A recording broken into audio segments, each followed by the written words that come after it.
सुप्रभात बच्चों, हम अभी आपके बीच चर्चा कर रहे हैं role of education in character development. अभी तक हम आपके बीच चर्चा कर चुके थे डेवलपमेंट ऑफ गुड हैबिट्स के छात्रों के अंदर अच्छे आदतों का विकास होता है। और अच्छे आदतों का विकास इसलिए होता है कि अच्छी आदतों के माध्यम से उसके अंदर से बुरी आदतें समाप्त होती हैं, बुरे और सही दिशा में काम करने लगते हैं। चौथा हम आपके बीच चर्चा कर रहे हैं डेवलपमेंट ऑफ वर्दी आइडियाज के डेवलपमेंट ऑफ वर्दी आइडियाज के हम आप अक्सर देखते हैं कि छात्रों के अंदर उचित आदर्शों का विकास होता है। और छात्रों के अंदर उचित आदर्शों का विकास इसलिए होता है कि हम आप अपने जीवन के अंदर एक अस्थायी चाहते हैं। और अस्थायी इसलिए चाहते हैं कि हम आपके जीवन के अंदर हम आप जिसके साथ जैसे एक स्थिति और परिस्थिति अनुकूल हम जिसके साथ जैसा व्यवहार करते हैं वो मेरे साथ भी वैसा ही व्यवहार करता है।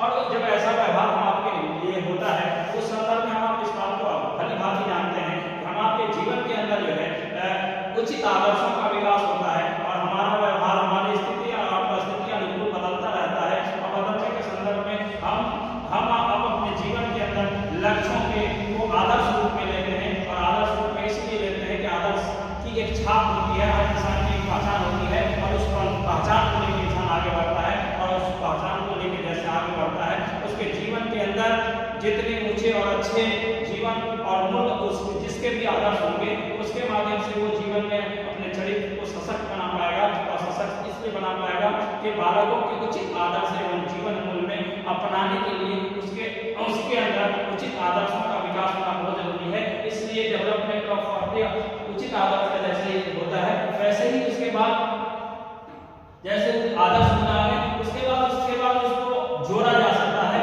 Organisation and development of proper sentiments के हम आपके जीवन शैली के निर्माण में बच्चों को जोड़ने की जरूरत है उचित वातावरण से। उचित अस्थायी भावों का विकास एवं संगठन के छात्रों के अंदर एक संगठन के द्वारा छात्रों को जोड़ा जाता है। और छात्रों को संगठन के द्वारा इसलिए जोड़ा जाता है उसके अंदर उसकी रूपरेखा तैयार होती है। रूपरेखा तैयार होने के संदर्भ में उसकी जो समस्याएं हैं वो समाधान के लिए बदलती हैं। और समाधान इसलिए हो पाता है कि हम आप समाज में हो या समाज के बाहर हो, हम अपने स्वभाव के माध्यम से, देशभक्ति के माध्यम से, सामाजिक स्थायित्व के माध्यम से, बौद्धिक क्षमताओं के माध्यम से और सौंदर्यीकरण के माध्यम से हम एक दूसरे से जुड़ते हैं। और जैसे ही हम एक दूसरे से जुड़ते हैं वैसे ही हम एक दूसरे की चरित्र का निर्माण करने लगते हैं। और जैसे ही